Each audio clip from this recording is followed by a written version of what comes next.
Primera de Juan 2, estos textos ya los vimos en nuestra sesión anterior. 2:18, hijos, ya es el último tiempo, como vosotros habéis oído que el anticristo ha de venir. Así también al presente han comenzado a ser muchos anticristos. Aquí se refiere a un anticristo que ha de venir y a la idea de muchos, más de un solo anticristo, ¿sí? Y luego, por lo cual sabemos que es el último tiempo. Es 2:18. En 22 del mismo capítulo, ¿quién es mentiroso sino el que niega que Jesús es el Cristo? Y los argumentos que van en contra de la idea de que el Vaticano o el Papado sea el anticristo comienzan en este texto, porque la Iglesia Católica Romana nunca se haya atrevido a negar que Cristo o que Jesús sea el Cristo, el ungido, el Mesías. Pero todos los que niegan tal cosa son anticristos, ¿no? El tal es anticristo que niega tanto al Hijo como al Padre. Los grupos gnósticos en aquel entonces se dedicaban a negar esta realidad. Ahora en 1 de Juan 4:3, estos textos los vimos al principio de la sesión anterior. Todo espíritu que no confiesa que Jesucristo es o ha venido en carne, todo lo referente a la encarnación del Hijo de Dios, y las dos sectas gnósticas, la primera que negaban la humanidad de Cristo y la segunda que negaba su divinidad, tenían problemas con esta confesión, ambas sectas, ¿no? Terminaban inventando toda una serie de teorías para explicar la presencia del Hijo de Dios en este mundo sin apoyar la doctrina bíblica de su encarnación. Todo espíritu que no confiesa que Jesucristo es venido en carne no es de Dios. Este es el espíritu del anticristo, del cual vosotros habéis oído que ha de venir y ya estaba en el mundo, ya lo sabemos, ¿no? Que ya estaba funcionando en el primer siglo del cristianismo. Ahora, 2 de Juan, en su versículo 7, 2 de Juan 7, muchos engañadores son entrados en el mundo, los cuales no confiesan que Jesucristo ha venido en carne. Es una referencia nuevamente a las sectas gnósticas. Este tal, el engañador es, y el anticristo. Ahora, estos versículos y otros nos dan a entender lo que ya sabemos. Anticristo es un término técnico que solamente aparece en estas epístolas de Juan, aunque muchos otros pasajes se refieren al mismo personaje. El significado original del prefijo anticristo, ante, se refiere a lo siguiente: en vez de, en lugar de, o simplemente en contra de Cristo. Pero puede ser tanto en lugar de Cristo como en contra de Cristo. Y esto es muy importante, ¿no? Y aún más, esto quiere decir que el anticristo pudiera presentarse como un sustituto, como un Cristo sustituto, o simplemente como un Cristo rival, o abiertamente como el adversario de Cristo, el que se opondrá a toda la verdad acerca de la persona y la obra de Cristo. Ahora, este término también, fíjense bien, se refiere a todos los precursores del anticristo final. Eso es el uso que vemos en las epístolas de Juan y es el mismo argumento que sacamos de la profecía de Daniel. Todos los precursores del anticristo final son, y aquí estamos usando la palabra en forma plural, anticristos. Y aún más, este término se refiere en forma más directa al poder anticristiano, o sea, al poder diabólico y anticristiano que ya estaba funcionando en el mundo en el primer siglo del cristianismo, en aquel entonces, y que ha hecho su presencia notable, ¿no? Como algo evidente y innegable en todos los siglos subsecuentes, ¿no? Pero todos estos poderes anticristianos que ya estaban operando en el mundo en aquel entonces, conducirán por fin al anticristo final. Y hay algunos versículos que se refieren a un personaje escatológico final, a la persona que vendrá al final de este siglo presente, y esta persona desempeñará un papel crucial en la historia de nuestro mundo, ¿no? En la historia final de este mundo. Vuelvan a ver en 1 de Juan 4, en el versículo 2, en esto conocer el Espíritu de Dios.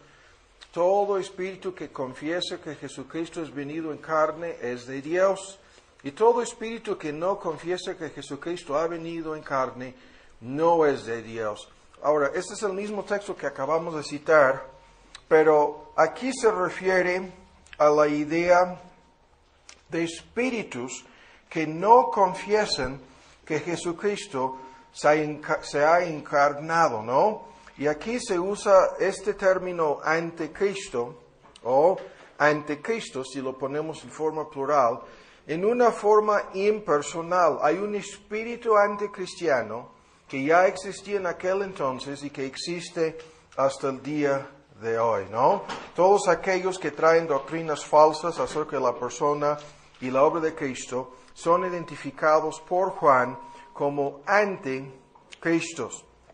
Y ahora no vamos a tardar más con la primera epístola de Juan, apurándonos. Primera Tesalonicenses, no, mejor dicho, segunda de Tesalonicenses. Este texto también lo vimos en nuestra primera sesión sobre este tema. Ustedes saben, ¿no?, que vimos a propósito los capítulos 17 y 18 y ahora el capítulo 13 del Apocalipsis. Para tratar de acelerar nuestros pasos, tenemos la meta de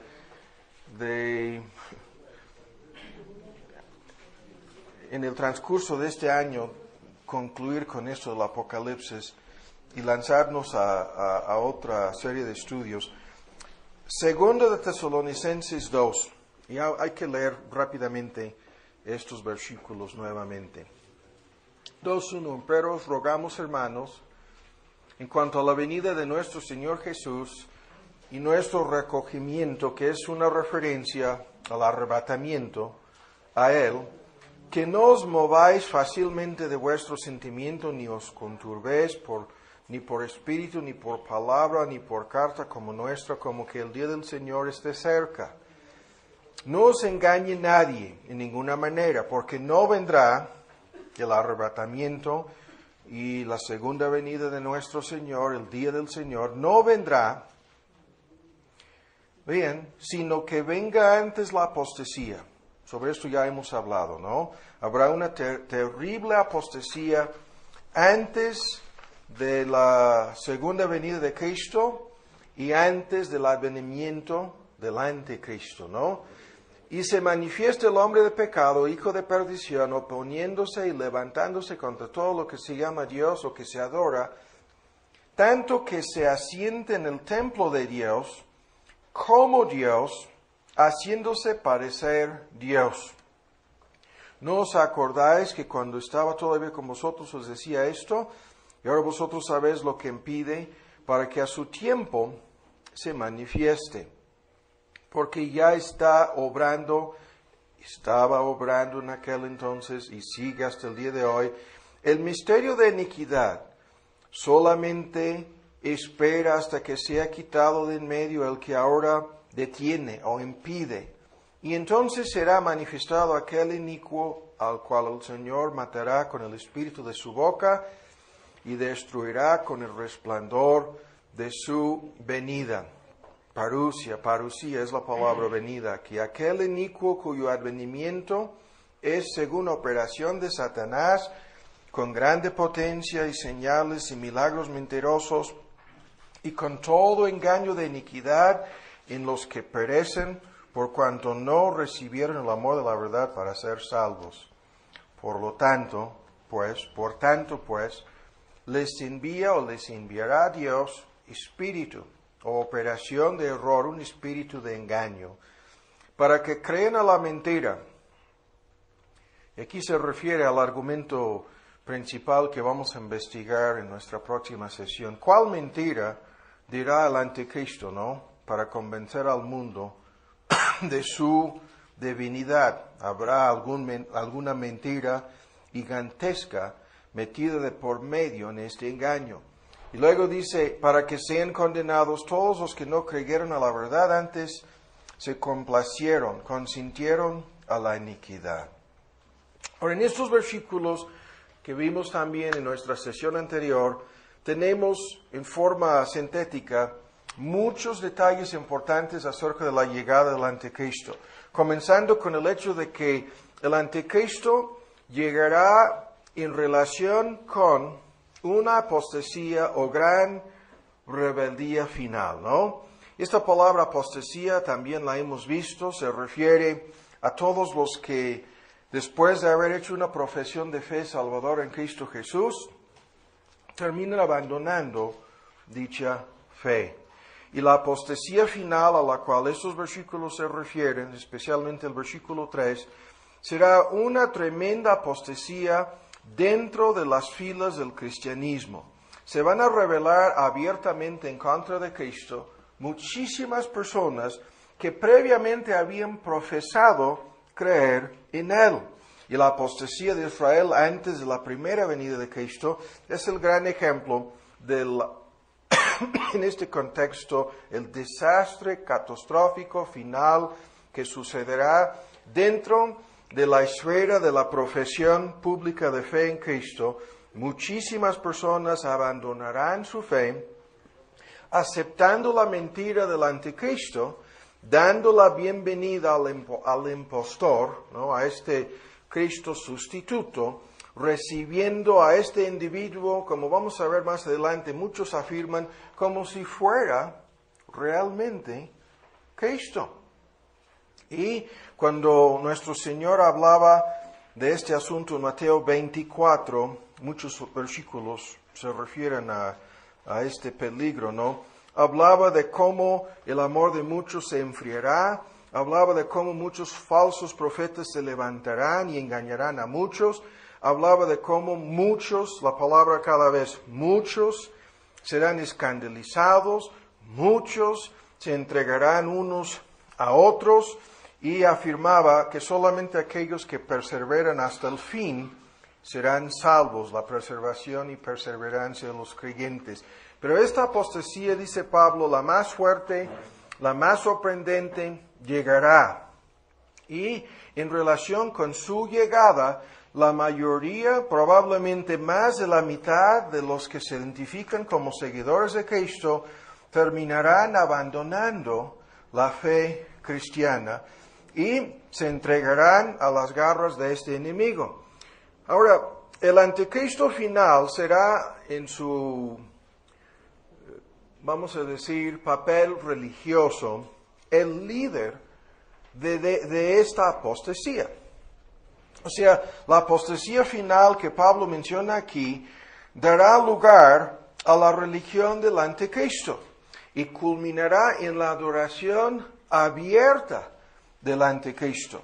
Cuando dice el versículo 4, oponiéndose, levantándose contra todo lo que se llama Dios o que se adora, el argumento es, Él mismo se opondrá a todas las religiones, se opondrá a todos los actos de culto, se opondrá, en este contexto, al cristianismo y a las demás religiones para promoverse a sí mismo como el único objeto de culto y de adoración pública.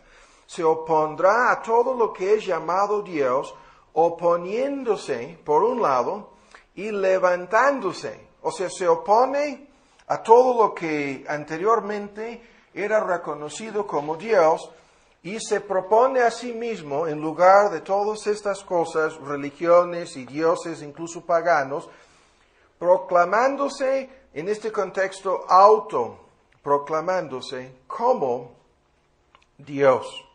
Y se opondrá, por lo tanto, al Dios verdadero y al pueblo de Cristo. Se levantará no solamente en contra del Dios verdadero y en contra de los así llamados dioses de los pueblos paganos, sino se opondrá a cualquier forma de adoración que no sea la adoración de Él mismo, ¿no? De sí mismo. reconocerá una sola deidad, un solo Dios, es saber a sí mismo, ¿no? El anticristo terminará, y esto es un punto crucial porque no comenzará así. No comenzará autoproclamándose como Dios al principio de su carrera.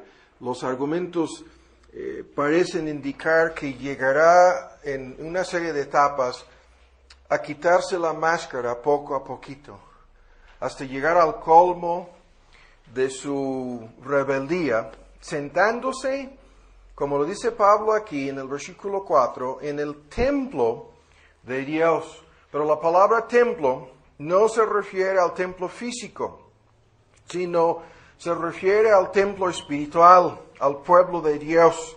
Y esto es algo de mucha controversia, es algo misterioso. Los dispensacionalistas creen que se va a reconstruir el templo en Jerusalén y que el anticristo llegará al momento de hacer lo que hizo Antíoco, ¿no? En el libro de Daniel, lo que hicieron los romanos en el saqueo del templo en 70 DC, que se va a sentar en un templo reconstruido en Jerusalén, autoproclamándose como Dios y poniendo fin a los sacrificios supuestamente reconstituidos o reiniciados por parte de los judíos durante la gran tribulación. Todo eso es puro rollo. Lo vimos en Mateo 24, lo vimos en relación con la destrucción del templo en Mateo 24, incluso esos estudios vamos a traerlos, ¿no? en el formato de MP3 para que puedan ser todos en un solo disco. Pero el templo aquí no es la palabra naos que se refiere al templo, sino es otra palabra que se refiere al pueblo de Dios, normalmente en el Nuevo Testamento, como su templo. Y esto quiere decir, sin discutirlo más, que el anticristo terminará exigiendo la adoración de la iglesia cristiana. Y esto resultará en una severa persecución de todos los creyentes verdaderos. Y Pablo en este contexto también se refiere a un conocimiento, en el versículo 5, ¿acordáis? ¿No? ¿No os acordáis que cuando yo estaba con vosotros os decía esto? Un conocimiento que los tesalonicenses tenían de este tema, un conocimiento más a fondo de cómo esto llegará a ser una realidad, pero en la providencia de Dios, este conocimiento, esta información que tenían los tesalonicenses, no lo tenemos nosotros, ¿no? Y el propósito de la profecía, la idea que muchas personas no entienden, las metas divinas, ¿no? En la escatología y en todo lo que vamos a ver incluso el día de hoy sobre el anticristo final, no es para que podamos saber todos y cada uno de los detalles pertinentes. El propósito de la escatología no es para que sepamos y conozcamos a fondo todos los detalles de cómo y cuándo y exactamente en qué o cuál forma se llevará a cabo esta rebeldía final. El propósito siempre es ético, moral y espiritual, ¿no? Es exactamente un paralelismo, ¿no? Con lo de la muerte. Sabemos que vamos a morir, que pudiera suceder en un periodo, un determinado lapso de tiempo, pero no sabemos el cómo y el cuándo sucederá nuestra muerte. Y el propósito de saber que es un punto al cual tendremos que llegar es simplemente espiritual, ético y moral, para que estemos preparados, ¿no? La verdad acerca de nuestra muerte es muy sencilla. O lloraremos nosotros a la hora del funeral de algunos de ustedes, o todos ustedes llorarán a la hora de nuestro funeral. Es una de dos, ¿no? Pero lloraremos, llegaremos al momento de derramar lágrimas, ¿no? Y de sentir la pérdida humana y la tristeza humana, ¿no? O tristeza humana al tener que decir a algún ser querido, a algún hermano, a alguna hermana, y verdaderamente entonces las palabras adiós, ¿sí? Tendrán un significado real. al decirle adiós, ¿no?, a esta persona. Pero lo vuelvo a decir, o todos nosotros lloraremos a la hora del funeral de algunos de ustedes, o al revés, ¿no? Ustedes llorarán a la hora de nuestro entierro. Pero a ese momento llegaremos, y el propósito de decirlo en estos términos es para que estemos preparados, ¿no? Ahora, en este mismo contexto, Pablo nos asegura de que la carrera del anticristo terminará en un fracaso con la segunda venida de nuestro Señor, y al mismo tiempo se refiere al advenimiento del anticristo acompañado por milagros engañosos, por una gigantesca mentira, ¿sí?, por todo tipo de engaño, y nos da a entender que todos, menos los escogidos de Dios, en el versículo 13, creerán en Él. Ese es el tema, ¿no? No vamos a detenernos más. Hay otras cosas aquí que estamos pasando por alto. Ahora vean en Daniel. Rápido. Vamos a Daniel. Nos perdimos, sufrimos un naufragio en Daniel en la sesión pasada, y tenemos 2 estudios que grabamos para fin de año sobre, misteriosamente, yo no sé cómo llegamos al naufragio de Pablo cuando los sermones eran para fin de año, ¿no? Pero es un tema muy interesante. Lo vamos a traer para si alguien quisiera escuchar. Daniel, su profecía. Pero rápidamente, no podemos detenernos aquí con todos los argumentos, pero vamos a tratar de armonizar y poner una base para entender este argumento, y si es posible, me gustaría llegar a algunos detalles sobre la persona del anticristo antes de la comida, que es exactamente en 1 hora, pues tenemos que apurarnos. Daniel en su capítulo 2. Por favor, la lectura en el versículo 32. 2:32. Aquí el rey Nabucodonosor ve esta imagen. La cabeza de esta imagen, 2:32, era de oro fino, sus pechos y sus brazos de plata, su vientre y sus muslos de bronce, de metal, en la versión antigua, y sus piernas de hierro, sus pies en parte de hierro y en parte de barro cocido, ¿no? Pero la cabeza de oro, que se refiere a Babilonia, en el versículo 37, ¿sí?, tú, oh rey, a Nabucodonosor se refiere. En 38 dice al final del versículo, tú eres aquella cabeza de oro. Entonces Babilonia es, en el contexto aquí, la cabeza de oro. Ustedes pueden ver en el pizarrón que esto más adelante es el símbolo del león y corresponde a la Babilonia antigua, que es hoy día Irak. ¿Sí?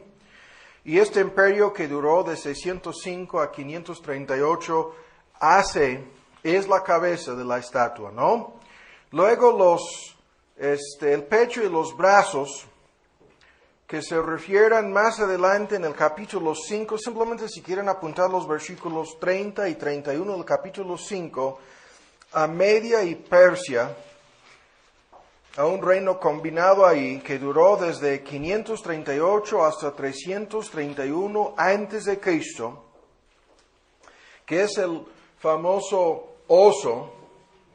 Aquí lo vemos a mi izquierda, ¿no? A la derecha para ustedes, el oso medo-persa, que hoy día se refiere a Irán.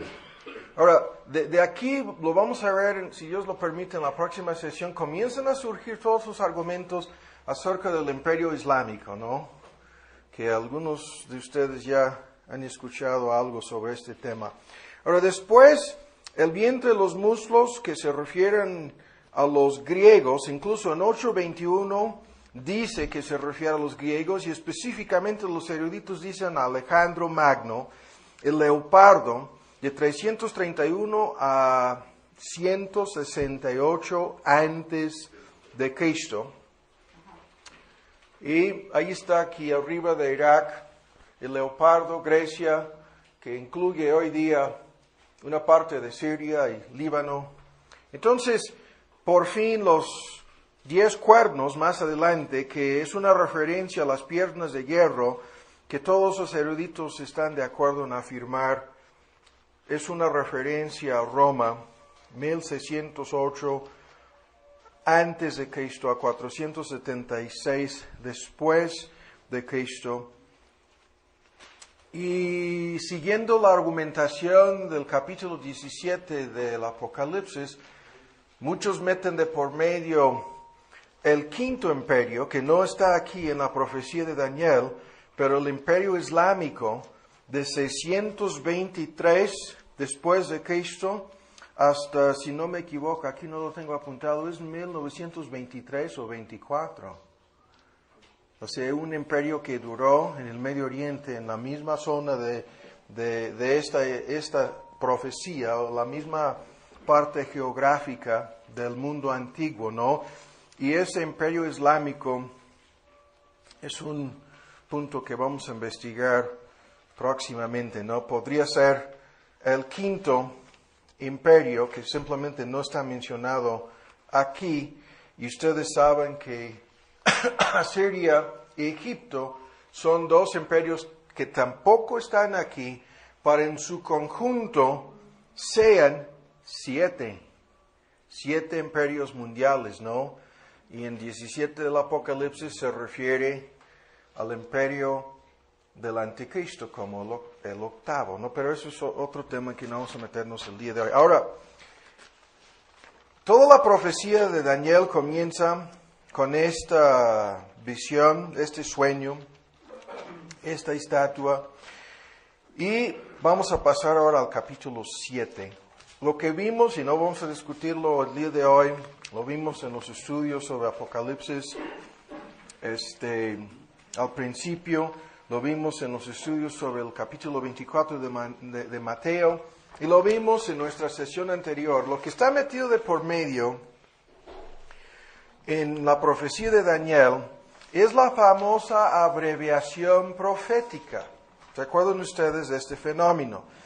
Los profetas del Antiguo Testamento y aún del Nuevo, sin discutirlo, hay más de un solo ejemplo de la abreviación profética en el Nuevo Testamento, pero comenzamos con el Antiguo. Los profetas del Antiguo Testamento veían las cosas en la forma de los picos, ¿esa es la palabra?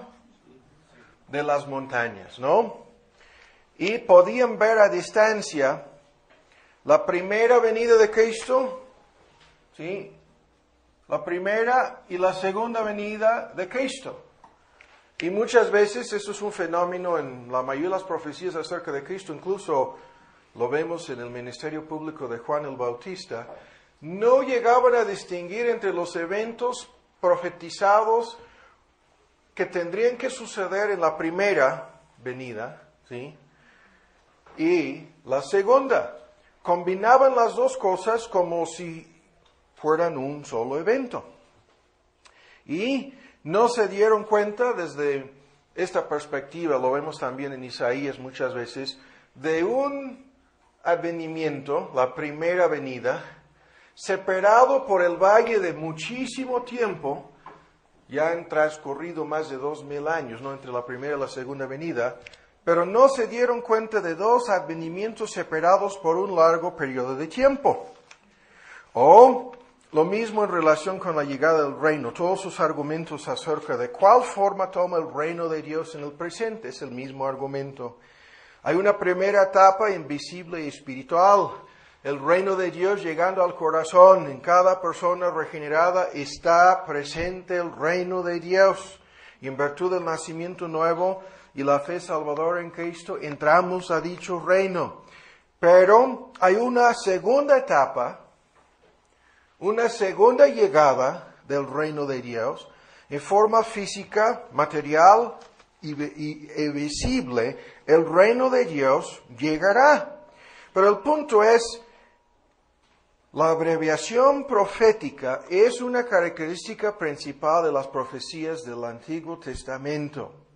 Y cuando Daniel narra, escuchen con mucha atención, en los capítulos 7, 8 y 11, la carrera de este famosísimo Antíoco Epífanes, nos está hablando, usando la abreviación profética, tanto de cosas que sucederían durante la carrera y las campañas de Antíoco, de igual manera como del Anticristo.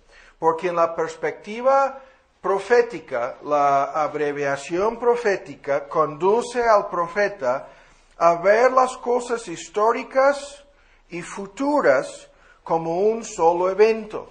Son cosas entremezcladas, lo cercano, futuro, próximo, concreto y visible es mezclado con lo lejano, escatológico y final, y lo que no entendemos a fondo es, en muchas de estas cosas, cómo discernir entre la una y la otra cosa.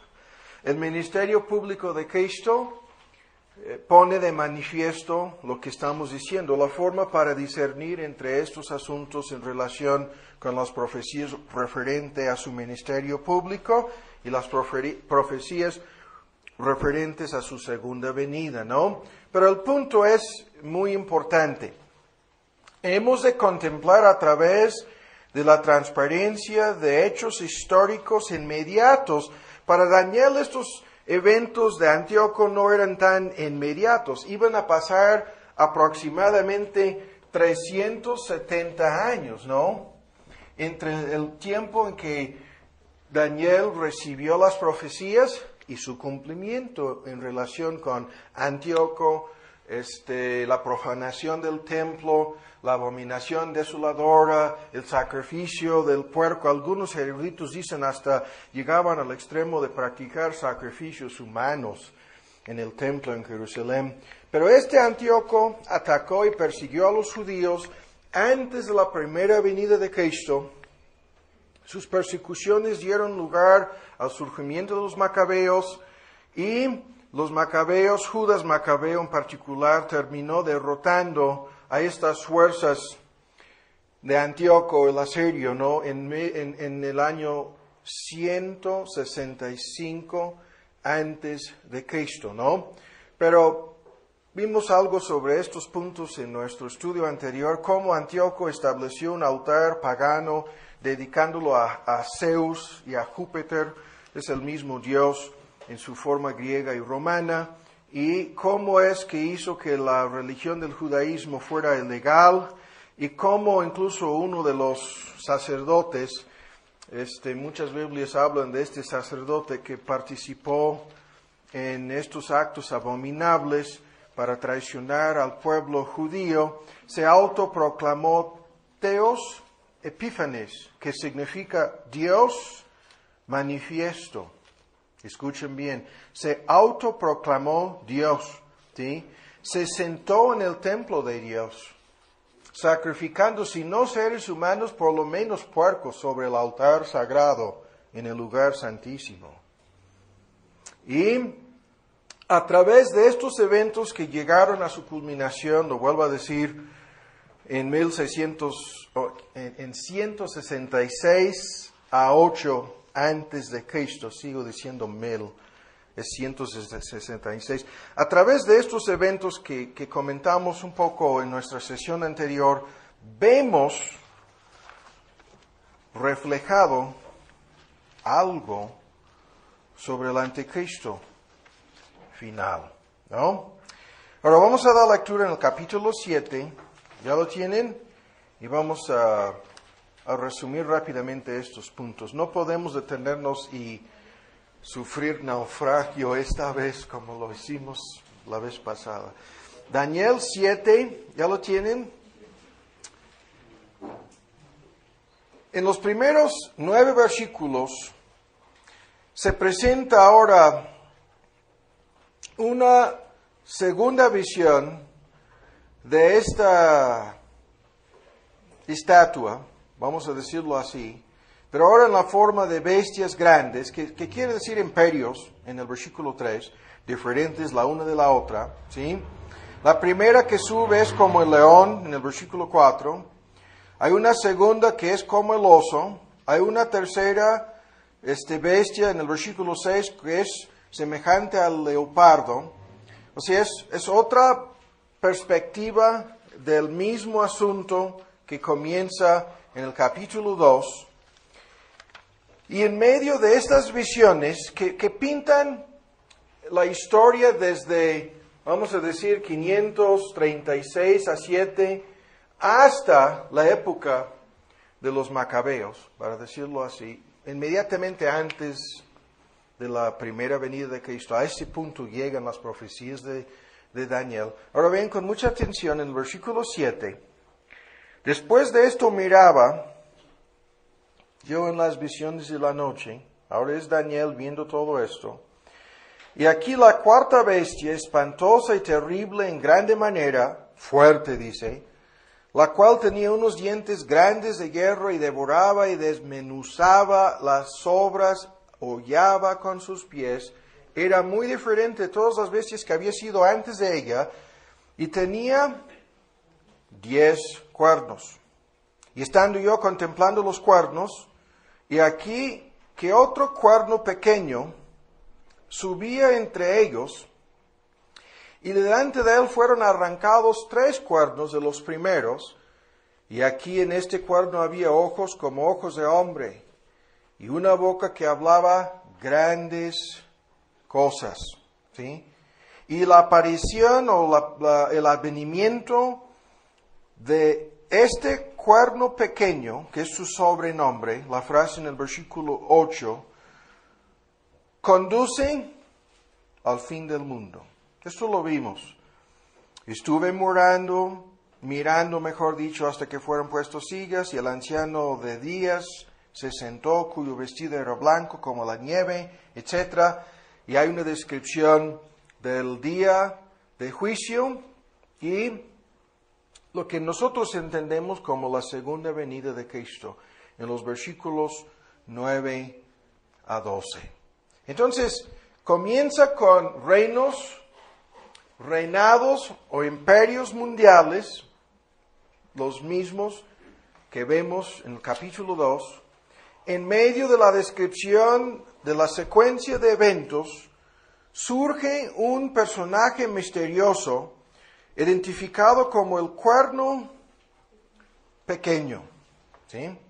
Ahora, llegando al versículo 15, mi espíritu fue turbado, yo Daniel en medio de mi cuerpo, y las visiones de mi cabeza me asombraron. Me llegó uno de los que asistían y le pregunté, ¿esto es un ángel? La verdad, le pregunta al ángel la verdad acerca de todo esto, y me habló y me declaró la interpretación de las cosas. ¿Y ven la interpretación? Estas grandes bestias, las cuales son en total 4, igual a la visión en el capítulo 2, 4 imperios, 4 reyes son, que se levantarán en la tierra. Y después tomarán el reino los santos del Altísimo, y poseerán el reino hasta la eternidad, hasta el siglo de los siglos, ¿no? Entonces yo tuve el deseo de saber la verdad acerca de la cuarta bestia, que era tan diferente, que comienza a surgir en el versículo 7, y hay muchos debates acerca de si es igual como en el capítulo 2, Roma, o si no será simplemente una referencia directa al imperio final del anticristo. Dice, tuve el deseo de saber acerca de esta cuarta bestia. Tan diferente era de todas las otras, espantosa en gran manera, que tenía dientes de hierro y sus uñas de metal y devoraba, etc. Vean, quería saber acerca, en el versículo 20, de los 10 cuernos que tenía en su cabeza, y del otro que había subido de delante de él, del cual habían caído 3. Este mismo cuerno tenía ojos y boca que hablaban grandezas, grandes cosas, y su parecer mayor o más grande que el de sus compañeros. Y veía yo que este cuerno hacía, vean lo que hacía, guerra contra los santos y los vencía, hasta tanto que vino Dios el Padre, el anciano de días, ¿sí? Y se dio el juicio a los santos del Altísimo. Y vino el tiempo, y los santos poseyeron el reino. El fenómeno aquí es de abreviación profética, porque está brincando de una cosa histórica, próximamente, ¿no? Iban a comenzar a desarrollarse los 3 imperios mencionados ya, y llega a este cuarto, y el cuarto nos conduce al fin del mundo, ¿sí? Ahora en el versículo 23, dijo así, ahora viene la interpretación del ángel, la cuarta bestia será un cuarto reino en la tierra, el cual será más grande que todos los otros reinos. Tras ellos se levantará otro, el cual será mayor que los primeros, y 3 reyes derribará. Y hablará palabras contra el Altísimo, y los santos del Altísimo quebrantará. Pensará en cambiar los tiempos, vean la lista, cambiar los tiempos y la ley. Entregados serán en su mano hasta tiempo y tiempos y medio tiempo, que son 3 años y medio, 42 meses, serán entregados los santos en sus manos, a eso se refiere, los creyentes, y de inmediato otra vez se termina el mundo. Se sentará el juez y le quitarán su señorío para que sea destruido, arruinado, su dominio quitado hasta el extremo, ¿sí? Entonces el reino será entregado al pueblo de los santos, en el versículo 27. Ahí viene la explicación. Ahora vamos a tomar lo que hemos leído y vamos a fusionarlo, aunque no hemos leído el día de hoy el capítulo 13 de Apocalipsis, ustedes ya conocen el tema.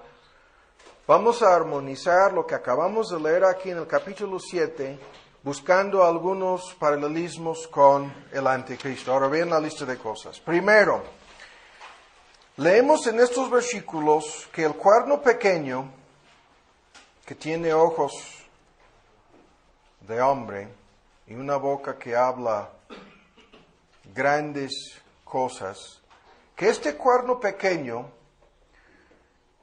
tendrá un imperio en la forma de una bestia. Y leemos en Apocalipsis 13 acerca de la primera bestia, la que sube de la mar, y dice que le fue dada a esta bestia boca que hablaba grandes cosas y blasfemias, ¿no? Entonces, el cuerno pequeño habla grandes cosas y la primera bestia del Apocalipsis 13 hace lo mismo. Ese es el paralelismo. Primero. Segundo, según lo que acabamos de leer en el versículo 21, este cuerno pequeño hará guerra contra los santos. Exactamente lo que Antíoco hizo, ¿no? En aquel entonces hizo guerra contra los judíos. Persiguió a los creyentes. En el versículo 25 dice que a los santos los quebrantará. ¿Sí? Los santos del Altísimo, a mitad del versículo 25, quebrantará. Y en el versículo 21, la última frase dice, los vencía, se traduce mejor, los vencerá. Pero lo veía como algo que ya estaba sucediendo en su visión, ¿no?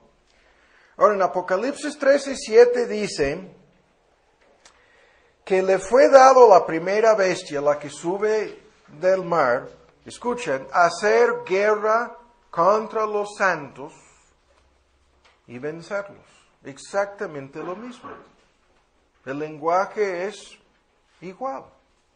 Entonces, la primera cosa, hay un imperio en la forma de una bestia cuya cabeza hablará grandes cosas y blasfemias en contra de Dios, tanto en Daniel como en Apocalipsis 13. La segunda cosa, este personaje misterioso hará guerra contra los santos y los vencerá.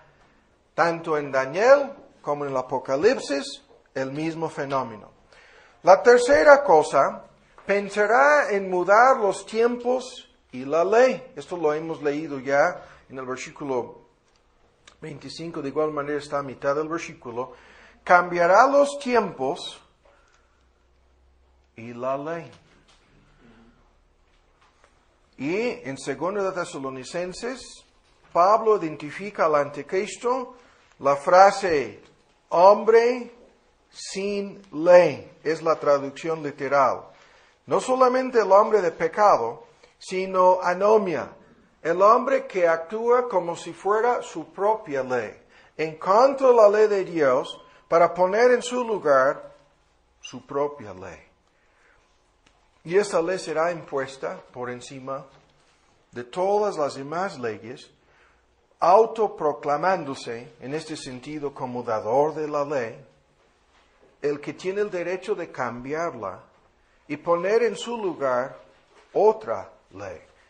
Es un paralelismo casi exacto con esta descripción. Ahora, la cuarta cosa en la lista dice, acabamos de leerlo al final del versículo 25, que continuará hasta el tiempo singular, que se refiere a un año, sin discutir la fórmula y los textos que lo comprueban, tiempos que serían 2 años y medio, es a saber, 3 años y medio o 42 meses, y misteriosamente en el Apocalipsis 13, a la primera bestia le fue dado exactamente el poder de obrar 42 meses. ¿Sí?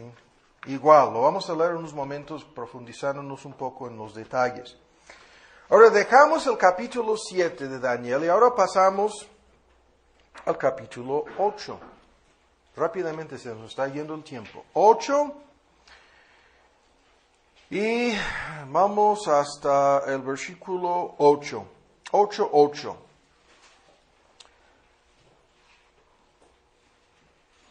Y aquí encontramos el famoso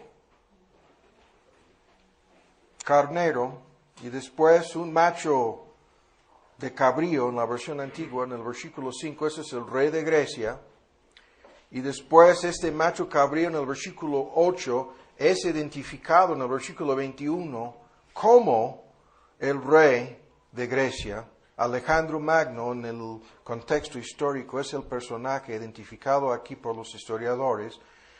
Pero llegando al versículo 8, dice, se engrandeció en gran manera el macho cabrío, y estando en su mayor fuerza, vean, aquel gran cuerno fue quebrantado, y en su lugar subieron otros 4 maravillosos hacia los 4 vientos del cielo. Y eso es el imperio de Alejandro Magno dividido en 4 partes, y de uno de ellos salió ahí está otra vez el mismo personaje misterioso que acabamos de ver en el capítulo 7, cuerno pequeño. Y este cuerno pequeño creció mucho al sur y al oriente, hacia la tierra deseable, que es una referencia a la tierra de Israel. Se engrandeció, vean la descripción, hasta el ejército del cielo. Y parte del ejército y de las estrellas echó por tierra y las oyó. El lenguaje es muy misterioso. O sea, comienza agarrando los sucesores de Alejandro Magno y su reino dividido en 4 partes. De ahí sale un cuerno pequeño que crece hasta el punto de hacer guerra contra el cielo. Eso es el versículo 10. Hasta venciendo una parte de las estrellas, las echó por tierra, dice. Y aún en el versículo 11, contra el príncipe de la fortaleza se engrandeció, vean, y por él fue quitado el continuo sacrificio, y el lugar de su santuario fue echado por tierra. Esto es, brincando ya a lo que hizo Antíoco cuando quitó el sacrificio continuo del altar en Jerusalén y profanó el santuario. Y ven en el versículo 12, el servicio le fue entregado a causa de la versión antigua dice la prevaricación, tanto el servicio como el sacrificio. Sobre el continuo sacrificio dice, echó por tierra la verdad e hizo cuanto quiso y le sucedió, la versión antigua, prósperamente, ¿no? Prósperamente dice. Ahora, ¿qué es esto? ¿De quién estamos leyendo aquí? ¿Qué es lo que sucedió aquí?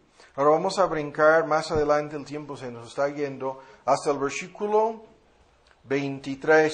Bueno, sí, hasta el versículo 23.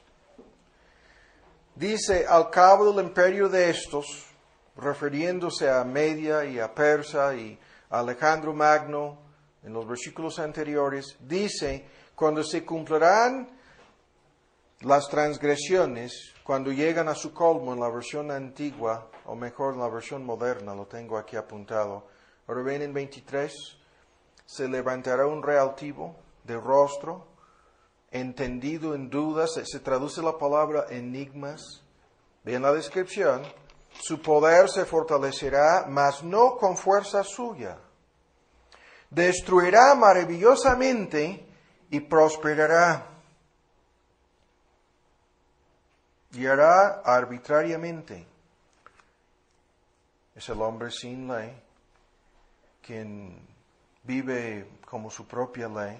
Destruirá fuertes y al pueblo de los santos. Y con su sagacidad hará prosperar el engaño en su mano, y en su corazón se engrandecerá.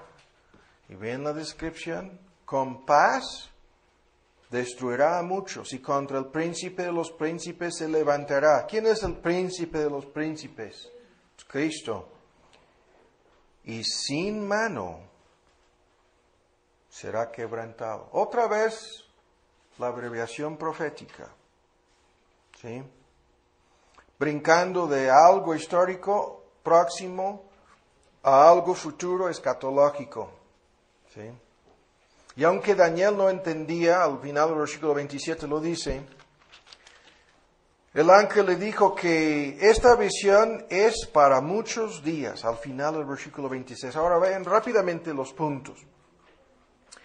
Este cuerno pequeño es el mismísimo del cual ya hemos leído en el capítulo 7. Es el rey altivo de rostro, ¿sí? Como lo dice aquí el versículo 23, estamos leyendo en el capítulo 8. Es el mismo del 7:20 cuyo parecer es mayor que el de sus compañeros. Entonces, primero, este personaje escatológico, misterioso, sacándolo fuera de este contexto histórico y colocándolo dentro del contexto de la llegada del anticristo, es, fíjense bien, el mismo que tenemos en el capítulo anterior. Segundo, la descripción de este hombre es muy importante. En el versículo 23 dice, la última frase, que será entendido en dudas. Ahora, esta palabra es también muy debatida. Se traduce enigmas en la versión 60 y en muchas versiones modernas. Se traduce frases oscuras en el libro de Jueces. Es la misma palabra hebrea usada para hablar de las enigmas de Sansón. Frases oscuras. Es la misma palabra traducida en Primera de Reyes 10, preguntas difíciles, hablando de la reina de Seba, ¿no? Cuando le hacía preguntas difíciles, ¿no? A Salomón. Se traduce en Proverbios como, vean, dos formas, palabras de sabios y palabras o dichos oscuros. Y dice que este personaje será entendido en estas cosas. Este cuerno pequeño, hay miles de especulaciones acerca de una sola palabra aquí, vean, o frase, entendido en dudas. Este cuerno pequeño tendrá evidentemente la capacidad de entender cosas profundas y muchos dicen secretas. Imitando a nuestro Señor Jesucristo en su sabiduría y conocimiento. Se presentará como entendido en enigmas, palabras difíciles, sabias y dichos oscuros, ¿no? Algunos han llegado al extremo de especular acerca de si no ha de revelar las soluciones a muchos problemas, vamos a decir, tecnológicos en el mundo, ¿no? Otros dicen que revelará el secreto de ciertas fuerzas y poderes de la naturaleza misma, secretos previamente desconocidos. Otros lo vinculan directamente con la idea del espiritismo, poderes ocultos o diabólicos. O sea, hay muchas especulaciones acerca de lo que esto pudiera significar. Pero lo vuelvo a decir, es el mismo cuerno pequeño del capítulo anterior, entendido en dudas. Ahora, la tercera cosa importante aquí, en el versículo 24 dice, su poder se fortalecerá, mas no con fuerza propia, no con fuerza suya. ¿Qué es esto? En Apocalipsis 13, el dragón es el que le dio su poder y su trono a la bestia, su grande potestad incluso. ¿Sí? En Tesalonicenses, cuyo advenimiento es por operación de Satanás.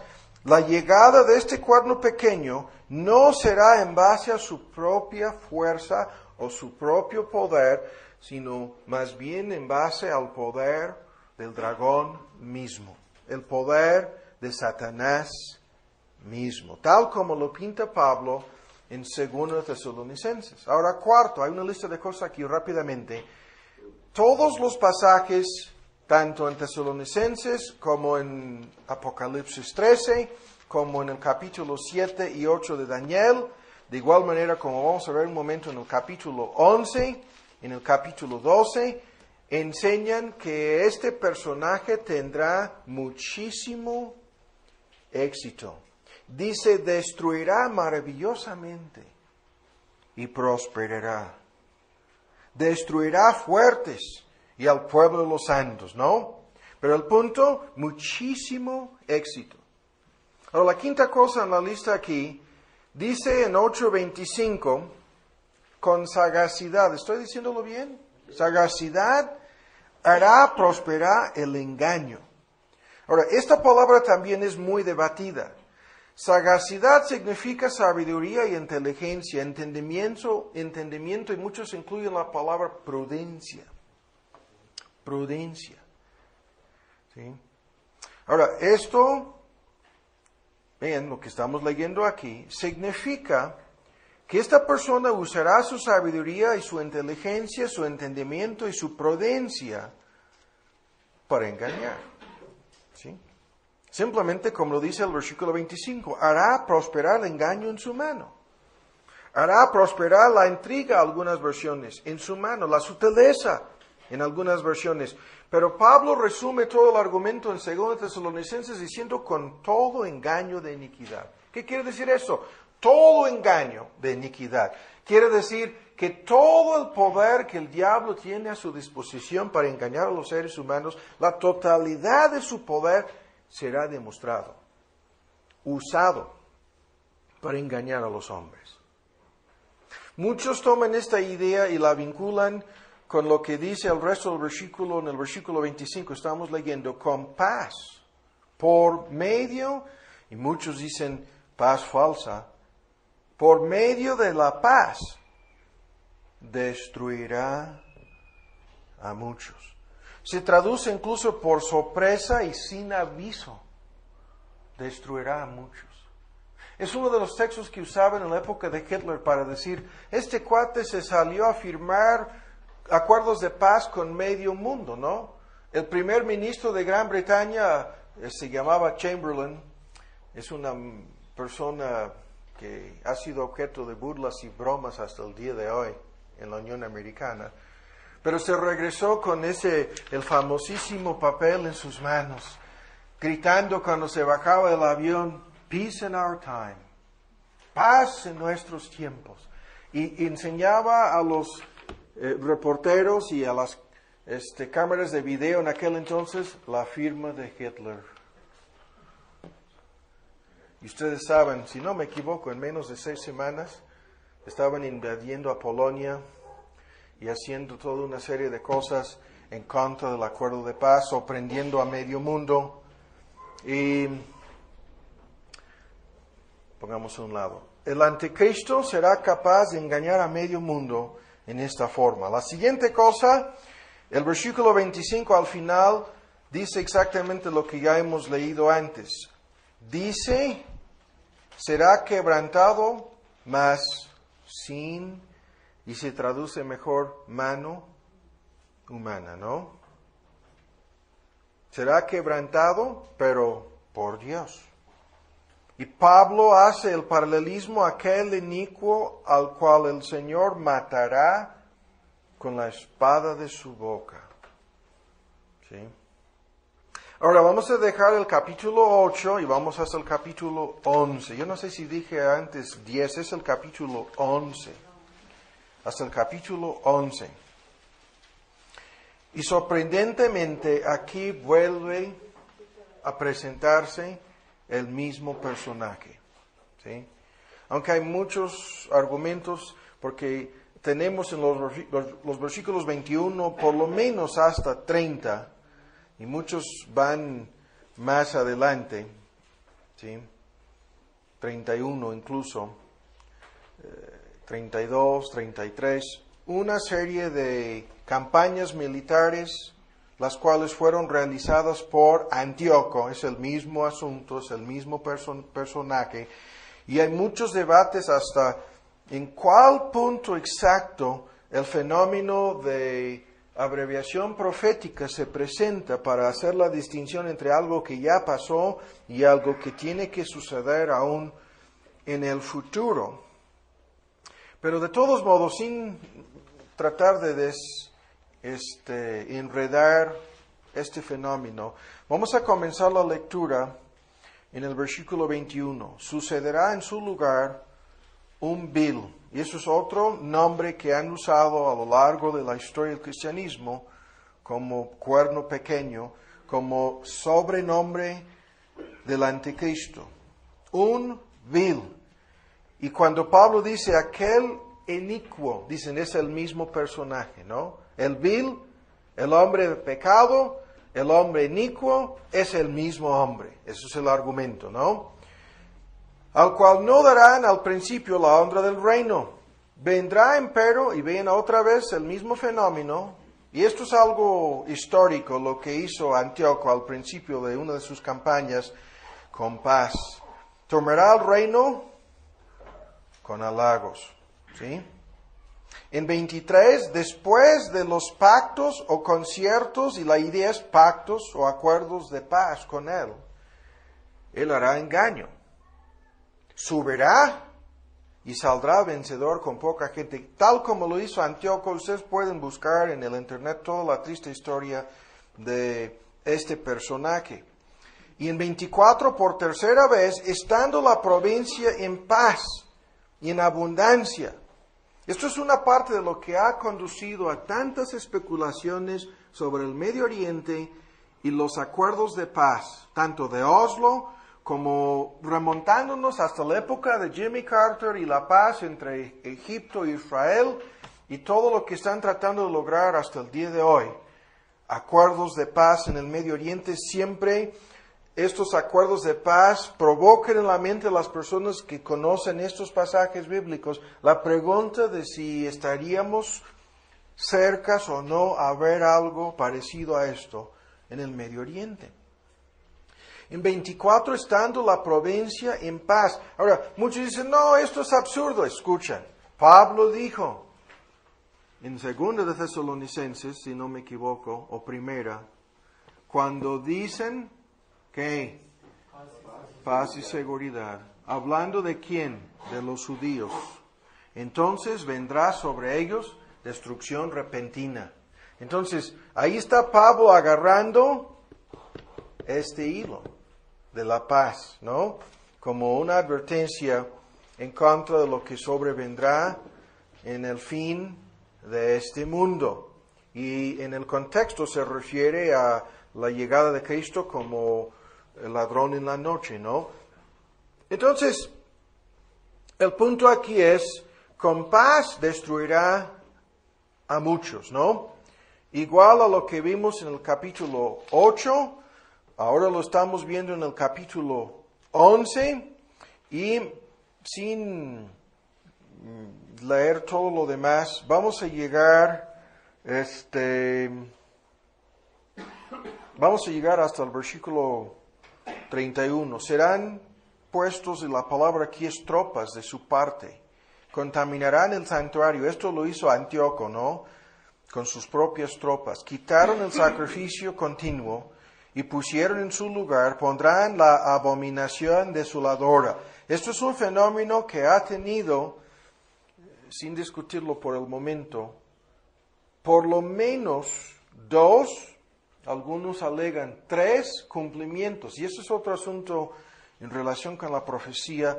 Lo vamos a ver en la lista de las posibles explicaciones de las copas, no simplemente las copas finales de ira, sino en otros fenómenos en el Apocalipsis, la idea de cumplimientos múltiples. Escuchen lo que estamos diciendo. Lo que Antíoco hizo, lo hizo también el soldado romano Tito, ¿no? Cuando también cumplió al pie de la letra con la profecía de Cristo sobre la abominación desoladora que puso en el templo en Jerusalén antes de destruirlo.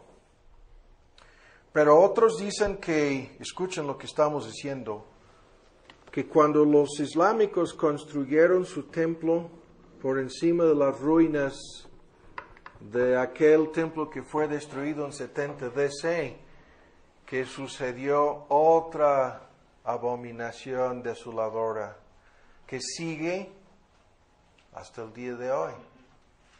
Y lo vinculan, ya van 3, Antíoco, los romanos, si incluimos a los islámicos, 3 abominadores desoladoras, y lo vinculan con el anticristo sentándose en el templo de Dios, y ya van 4 abominaciones desoladoras. ¿Me explico? Cumplimientos múltiples del mismo fenómeno, de la misma profecía. Entonces, más adelante dice en 32, con lisonjas hará pecar a los violadores del pacto, seducirá en algunas versiones. Bien, el argumento aquí es, Antíoco hizo esto, uno de los sumos sacerdotes le ayudó a hacer su sacrificio, por lo menos el del puerco en el templo. Uno de los sumos sacerdotes le brindó ayuda.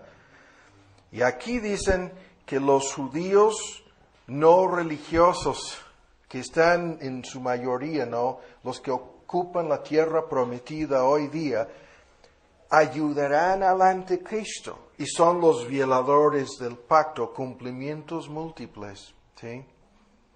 Mas el pueblo que conoce a su Dios se esforzará y hará, ¿sí?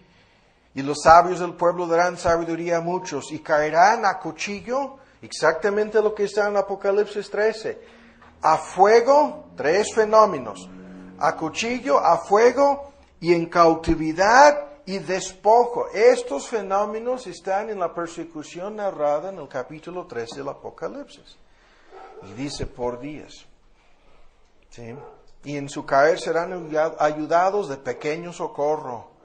Y muchos se juntarán a ellos con lisonjas. Esto es el eco de Mateo 24, con algunos entregando a otros. ¿Sí? Y algunos de los sabios caerán para ser purgados y limpiados y emblanquecidos hasta el tiempo determinado. Y todos los eruditos afirman, todos están de acuerdo, que a partir del versículo 36, sin lugar a dudas, la persona mencionada es el anticristo final, el rey, vinculado íntimamente, como vamos a ver otra vez en Apocalipsis 13, con la bestia final, esta bestia es también un rey. Hará su voluntad. Su voluntad es el hombre sin ley. Se ensoberbecerá y se engrandecerá sobre, ¿qué dijo Pablo? Todo Dios. Sobre todo Dios. Exactamente lo que Pablo dijo en 2 Tesalonicenses. Y contra el Dios de los dioses hablará maravillas y será prosperado hasta que sea consumada la ira. Porque la versión moderna, ¿no? Lo que ha sido determinado se cumplirá. Ahora ven en 37, el Dios de sus padres, ¿sí? De ese Dios no hará caso. ¿Qué es esto? Hay muchas especulaciones acerca de si el anticristo ha de ser un judío apóstata. Esto cabría aquí, ¿sí? O si ha de ser el último imam, al-Mahdi, el sobrenombre que habla del Mesías que están esperando los musulmanes hasta el día de hoy. Pero ¿cómo es posible que del Dios de sus padres no hará caso? Ni del amor de las mujeres, guarden en mente ese detalle, ni del amor de las mujeres, ¿sí? Ni se cuidará, no respetará Dios alguno. Ahora el eco de Pablo. Porque sobre todo se engrandecerá. Mas honrará en su lugar, en lugar del Dios de sus padres, al Dios Mausim, de las fortalezas. Se traduce en muchas versiones el Dios de guerra. El Dios de guerra. Pero comienza su campaña con paz. ¿Sí? Y sorprende a muchos. Y luego termina honrando al Dios de guerra. ¿Sí? Dios que sus padres no conocieron. Lo honrará con oro y plata y piedras preciosas y con cosas de gran precio. Habrá ofrendas a fuerzas, ¿no? Diezmos no para Melquisedec, sino para el anticristo. Y el punto, vean, con cosas de gran precio. Y con el Dios ajeno, ahora vean, este termina introduciendo a la historia religiosa del mundo un Dios ajeno. Y con el Dios ajeno que conocerá, hará los baluartes de Mausim crecer en gloria, y los hará enseñorear sobre muchos. Y ven la última frase. Este no es el único texto citado y constantemente usado para decir que lo que han hecho los judíos hasta ahora y lo que harán en un futuro para repartir su tierra es algo peligrosísimo. Repartirá la tierra. Esa es la tierra prometida, ¿sí? La tierra de Palestina. Pero al cabo del tiempo el rey del sur, ¿quién es el rey del sur? Eso es una referencia en el contexto histórico a Egipto. Contenderá con él. Y el rey del norte, que en el contexto histórico hay muchos debates acerca de si es Antíoco, de si es Asiria o si es otro actor en el drama desconocido en este momento, levantará contra él con tempestad, con carros, y la descripción siempre de guerras en el Antiguo Testamento es utilizando el armamento conocido en aquel entonces. Pero el punto es que hay fuerzas militares en el mundo que se levantarán en contra de él. Y en 41 esto resulta en que vendrá a la tierra deseable, que es la tierra de Palestina, y muchas provincias caerán. Estos que creen que esto es todo un movimiento del viejo y ahora nuevo imperio islámico que va a resurgir y será avivado nuevamente, solamente dice Edom y Moab, que son Transjordania, Jordania hoy día.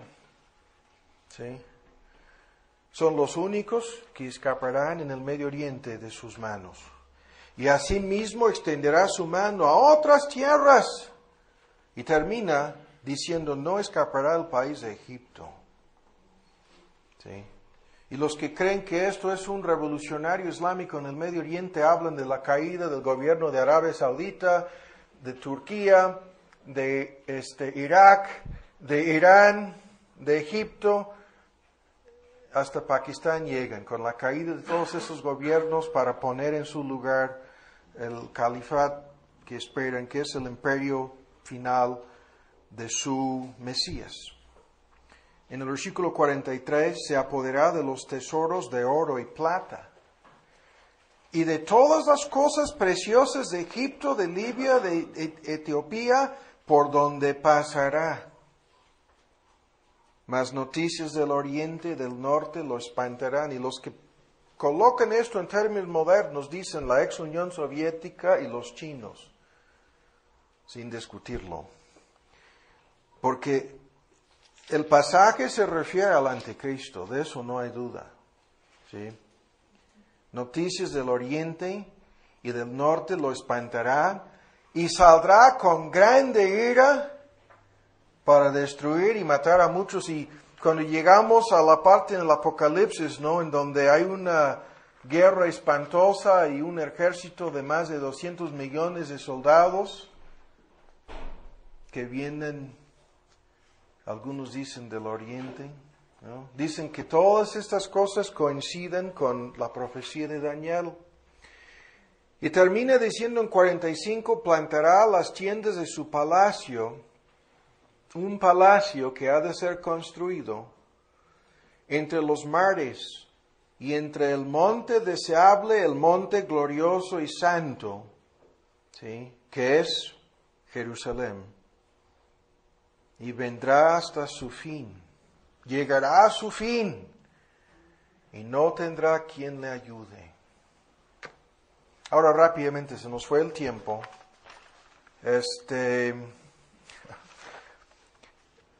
Solamente vean en 12. En aquel tiempo, 12:1, se levantará Miguel, el gran príncipe. Espero que ahora esto sea un poco más entendible que la vez pasada, ¿no? Si no, no hay remedio. Sí. O sea, leyéndolo yo me confundo. Entonces, si ustedes están confundidos, estamos todos como Daniel, ¿no? No entendía Daniel, nosotros tampoco, ¿no? En aquel tiempo se levantará Miguel, el gran príncipe que está por los hijos de tu pueblo, y será tiempo de angustia. De aquí vienen todos los argumentos acerca de la gran tribulación final. Esta frase, será tiempo de angustia, cual nunca fue la idea es hasta entonces, ni después que hubo. Y cuando Cristo hablaba de la gran tribulación en la cual entraron los judíos, nosotros lo sabemos hace 2000 años, en el año 70 DC. Cumplimientos múltiples, ¿no? Aquí encontramos este punto con una referencia a los judíos. Y en aquel tiempo será libertado tu pueblo, los únicos que serán librados, ¿sí?, la idea es salvados de la ruina eterna, de toda esta tribulación, los que se hallaran escritos en el libro. En el capítulo 13 del Apocalipsis, todos los moradores de la tierra le van a adorar al anticristo, salvo los que tienen sus nombres escritos en el libro de la vida del Cordero. Y el punto termina después de este tiempo de angustia o terrible tribulación. En el versículo 2, muchos de los que duermen en el polvo de la tierra serán despertados, unos para vida eterna, es el fin del mundo y la resurrección de los cuerpos, otros para vergüenza y confusión perpetua. Los entendidos, dando a entender que en la medida en que estas cosas se convierten en realidades y se cumplan, serán entendidas. Resplandecerán como el resplandor del firmamento, lo que dijo Cristo más de una vez. Y los que enseñan a justicia a la multitud dando a entender que habrá evangelismo y la proclamación del Evangelio en medio de esta catástrofe cósmica. Vean, como las estrellas a perpetua eternidad. Tú, empero Daniel, cierra las palabras y sella el libro hasta el tiempo del fin. Todos los que dicen, no hay nada acerca del fin aquí, no hay nada acerca de abreviación profética, ni menos cumplimientos múltiples, están negando lo que el texto dice. Y la versión moderna, muchos correrán en el tiempo del fin, de aquí para allá. Esto es muchos dicen, referencia indirecta a los avances tecnológicos en el transporte, tanto por tierra como por aire. Correrán de aquí para allá y la ciencia se aumentará, la versión moderna. Y esto es el siglo XX y XXI. ¿Sí? Entonces, cuando pregunta al final del versículo 6, ¿cuándo será el fin de estas maravillas? Otra vez Daniel está haciendo sus preguntas. Y la respuesta, oí al varón vestido de lienzos que estaba sobre las aguas del río, al cual alzó su diestra y su siniestra al cielo y juró por el viviente. Vean que será por tiempos y la mitad de tiempo. Y ahora otro texto aquí crucial. Cuando se acabe la dispersión del poder del pueblo santo, cuando se acabare el esparcimiento, ¿qué es esto? Los judíos fueron llevados cautivos en el año 70 DC, pero es una referencia al hecho de que regresarán de su esparcimiento o dispersión en el mundo, ¿sí? Y comenzarán a tener poder como un pueblo, ¿sí? Todas estas cosas. Y hicimos hace 2 sesiones un estudio, el primero, sobre un avivamiento y ¿qué? La conversión de una muchedumbre de judíos en relación con el fin del mundo. ¿Se acuerdan ustedes del estudio, no? Y aquí, combinando todos estos puntos, dice, cuando se acabe la dispersión del poder del pueblo santo, y ese es el pueblo judío aquí, todas estas cosas serán cumplidas.